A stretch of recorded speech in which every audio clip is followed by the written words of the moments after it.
ভাবতেও অবাক লাগছে রে শুনে। শওকত মোল্লা হসপিটালে অ্যাডমিট করিয়ে দেবে, যে ছাত্রছাত্রী বই কিনতে পারে না তাদের বই কিনে দেবে।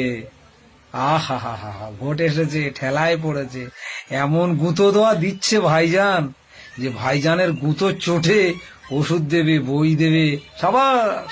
এই তো, আরে দেবে না করবে কি? ভাইজানের গুঁতো যাত্রার গুঁতো না, আল্লাহর বান্দার গুঁতো, খোদ কোরাইশ বংশের গুঁতো।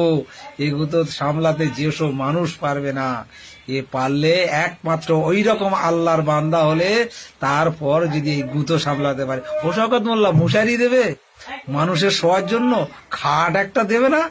হ্যাঁ, তুমি তো একদম পুরো পালং পোষ ঘরে সব করে নিচ্ছ নেতারা, টিএমসির নেতারা রাজদ্রোহী ঘর, রাজপ্রাসাদ গড়ে নিচ্ছ। আর আমাদের ভাগ্যে থাকলোটা কি? হ্যাঁ, এখনো একটা ঘরও করতে পারলাম না। সরকারে নাকি সবই দিচ্ছে, এখনো একটা ঘর জোটেনি আমাদের।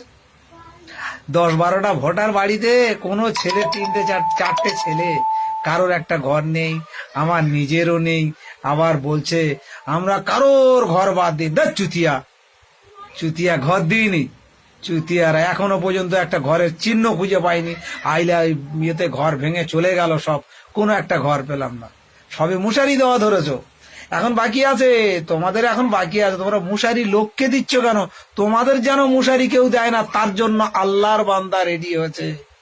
আর ওই আল্লাহর বান্দার কাছে লাখ লাখ শুকরিয়া। তবে একটা জিনিস শুনেছি, যে কোরআন হাদিসের মধ্যে যেটুকু বলছে সেইটুকু শুনে নিয়ে বলছে, সর্বশেষ ইমামে মেহেন্দি আসবে, এসে তিনি কম বেশি রাজত্ব করবেন, করার পরে উনি চলে যাবে, গেলে আসবে ঈসা আলাইহিস সালাম, তিনিও 40 বছর রাজত্ব করবেন, তানার আওলাদরা কিছুদিন রাজত্ব করবেন, করে যাবেন। তবে আমার মনে হচ্ছে একটা জিনিস, আমার নামাজ জানে, আমার আল্লাহ জানে আমি কোন রাস্তায় আছি। তবে একটাই জিনিস আমার মনে হচ্ছে, যে ইমামে মেহেন্দি আসবে, আল্লাহ পাক কি এনাকে সেই কাজে পাঠিয়েছে, এইটুকু আমার অসংখ্য আল্লাহর কাছে আলহামদুলিল্লাহ, লাখ লাখ শুকরিয়া।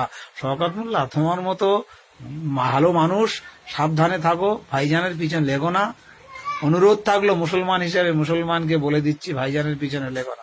এমন খোদাই বাজ পড়বে যে বাজ কোনো মানুষের দ্বারাই রহম করতে পারবে না, এক আল্লাহ ছাড়া। আর তিনি আল্লাহর সেই বান্দা, তানার মধ্যে না আছে জোচ্চুরি, না আছে বাটপরি, না আছে ফাদলামি, না আছে কোনো মোনাফেক।